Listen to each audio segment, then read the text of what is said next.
Hello friends, स्वागत है आप सभी का IYS एजुकेशन प्लेटफॉर्म के यूट्यूब चैनल पर। चलिए स्टार्ट करते हैं अपनी डेली करंट अफेयर की क्लास, जिसमें हम लोग कवर करेंगे PIB न्यूज़ को, आकाशवाणी न्यूज़ को जो भी आकाशवाणी पर न्यूज़ चर्चा में है, और द हिंदू या दैनिक जागरण न्यूज़पेपर में जो भी न्यूज़ आपके लिए इंपॉर्टेंट है उसको हम डिस्कस करेंगे। इसके अलावा national international days and organisations, उन सभी को हम डिस्कस करेंगे जो भी आपके एग्जाम पॉइंट ऑफ व्यू से इंपॉर्टेंट है। ठीक है, तो चलिए आज के क्लासेस स्टार्ट करते हैं। फ्रेंड्स, अगर आपने अभी तक हमारे चैनल को सब्सक्राइब नहीं किया है तो प्लीज़ चैनल को सब्सक्राइब कर लीजिए, और वीडियो के डिस्क्रिप्शन बॉक्स में टेलीग्राम चैनल का लिंक ज्वाइन दिया हुआ है, टेलीग्राम और इंस्टा दिया है लिंक, तो आप प्लीज़ उसको ज्वाइन कर सकते हैं, क्योंकि मुझे कोई भी इन्फॉर्मेशन देनी होती है, PDF लाइक लेक्चर की PDF या फिर और भी कोई इन्फॉर्मेशन देती है, तो मैं वहाँ पे आपको इजीली आपको शेयर कर सकता हूँ। तो प्लीज़ आप टेलीग्राम चैनल ज्वाइन कर लीजिए एंड इंस्टा पे भी आप फॉलो कर सकते हैं। चलिए आज की क्लास स्टार्ट करते हैं। विश्व स्वास्थ्य दिवस 7 अप्रैल को मनाया गया। आप देख सकते हो वर्ल्ड हेल्थ डे। WHO हर साल 7 अप्रैल को विश्व स्वास्थ्य दिवस मनाता है, ताकि दुनिया भर में सामान्य स्वास्थ्य और कल्याण के महत्व के बारे में जागरूकता फैलाई जा सके। विश्व स्वास्थ्य संगठन ने 1948 में पहली बार विश्व स्वास्थ्य सभा बुलाई थी, जिसमें इस दिन की स्थापना का आह्वान किया गया था। यह पहली बार 1950 में सेलिब्रेट किया गया था। 2022 की विषय वस्तु आर प्लेनेट आर हेल्थ है। ओके, OUR वाला आर प्लेनेट आर हेल्थ है। 2022 की थीम बहुत इंपॉर्टेंट है, आप याद रखिए।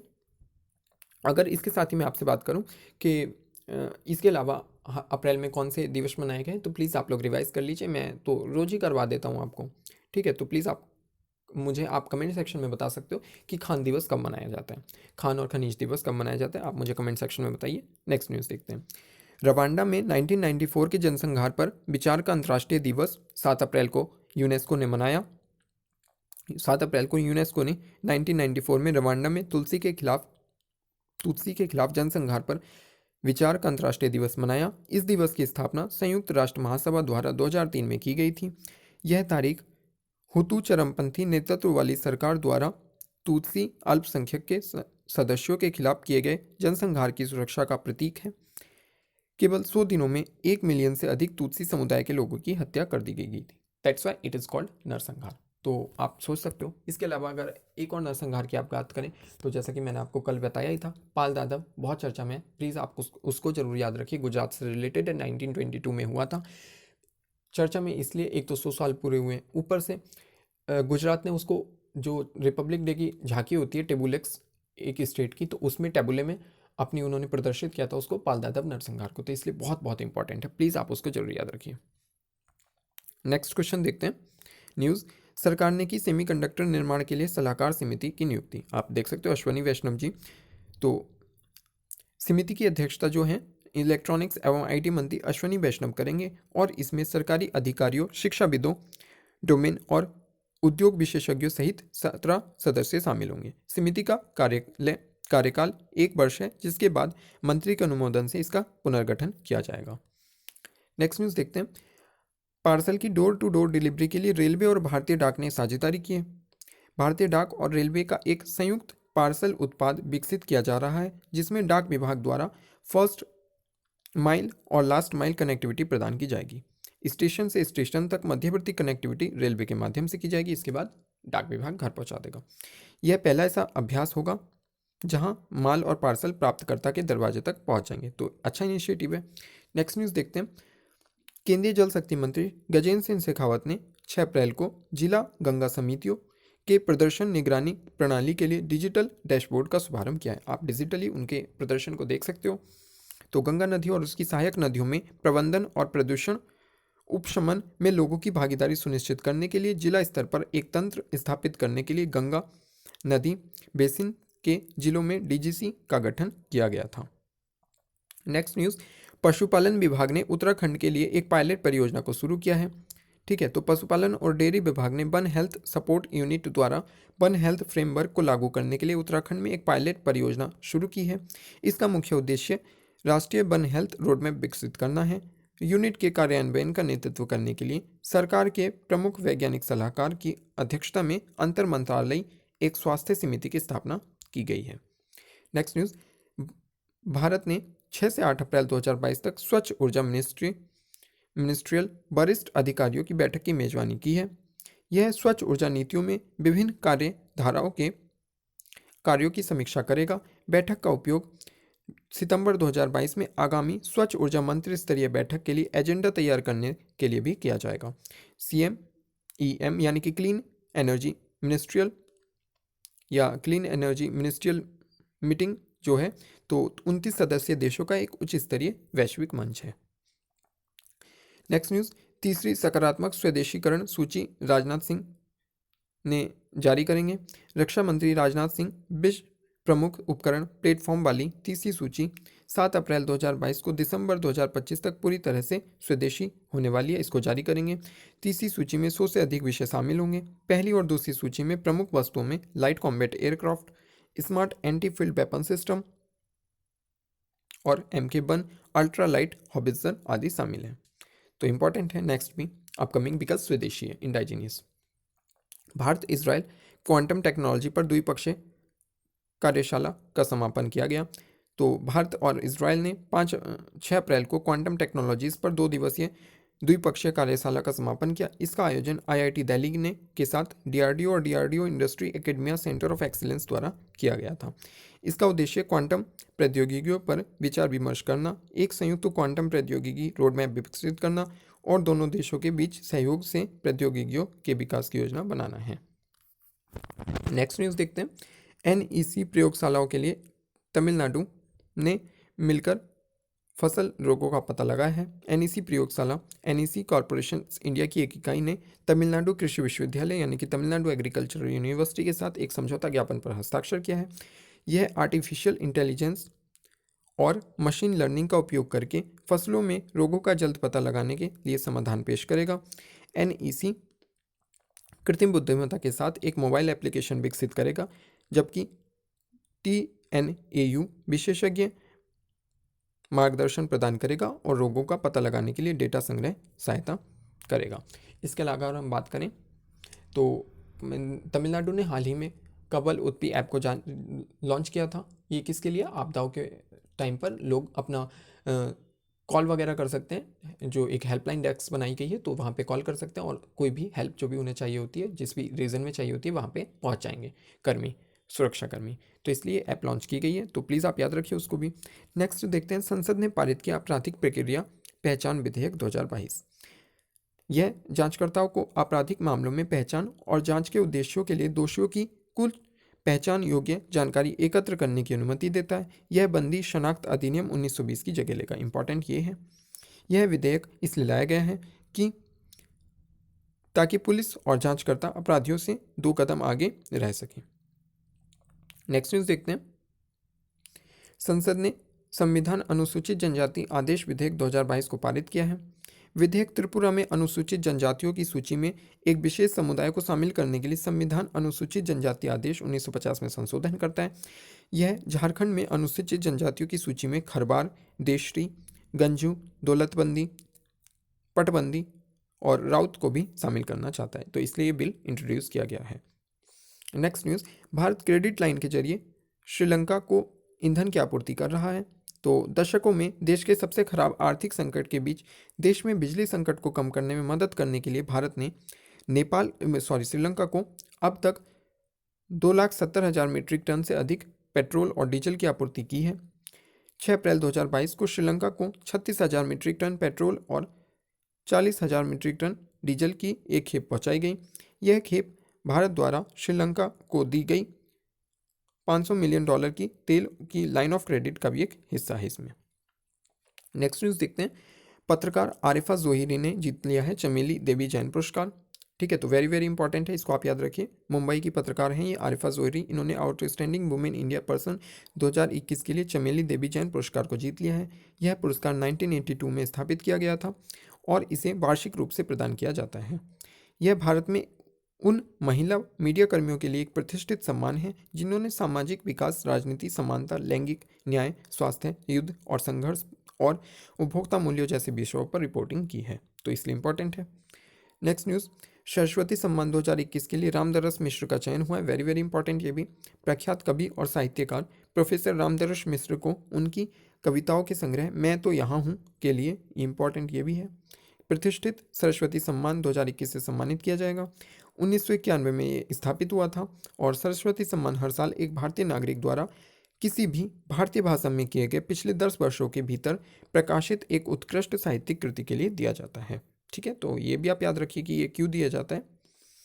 इसमें एक प्रशस्ति पत्र, एक पट्टिका और 15 लाख रुपए का नगद पुरस्कार दिया जाता है प्रोत्साहन स्वरूप।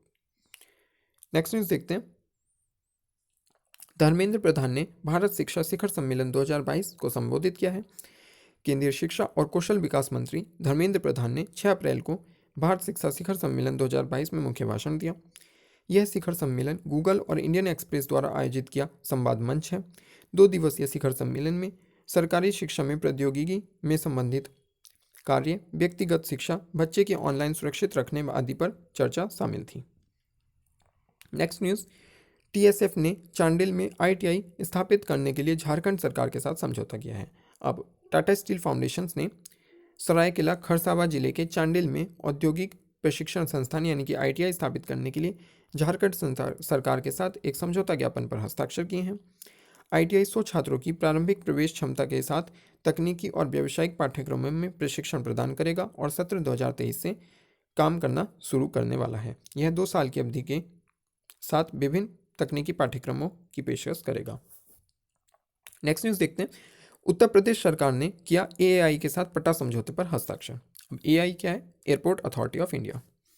उत्तर प्रदेश सरकार के नागरिक उड्डयन विभाग ने भारतीय विमानपत्तन प्राधिकरण यानी कि एएआई के साथ एक पट्टा समझौते पर हस्ताक्षर किए हैं। यह अयोध्या में मर्यादा पुरुषोत्तम श्री राम अंतर्राष्ट्रीय हवाई अड्डे के लिए 3,17,855 एकड़ भूमि को एआई के पट्टे पर देने के संबंध में किए गए हैं। उत्तर प्रदेश में अब तक 19 हवाई अड्डों को चालू किया गया है। अगर इंटरनेशनल की बात करें तो वो 5 हैं।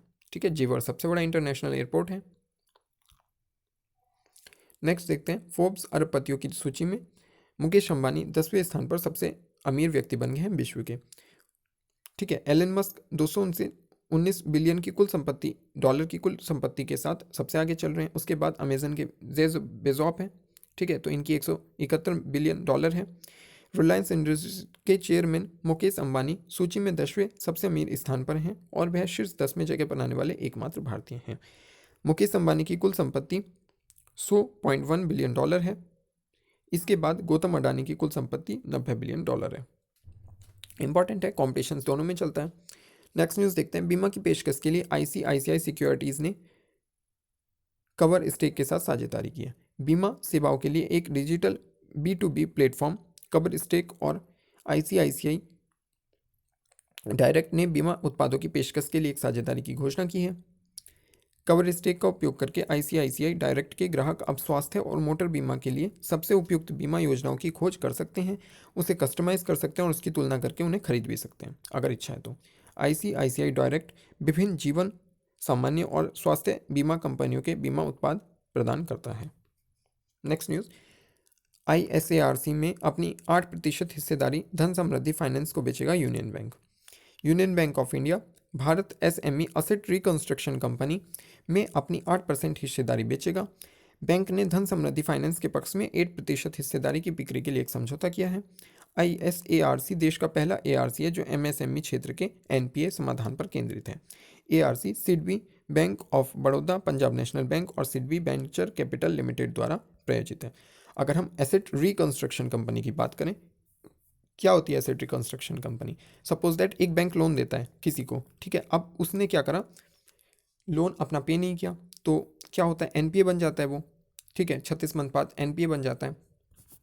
अब उस एनपीए को अगर वसूलना है बैंक को तो वो क्या करता है कि कुछ असेट रिकंस्ट्रक्शन कंपनी बना देता है प्राइवेट, कि आप जाइए इनसे लोन वसूलिए। तो वो जो लोन वसूलने वाली कंपनी होती हैं वो कहलाती हैं असेट रिकंस्ट्रक्शन कंपनी।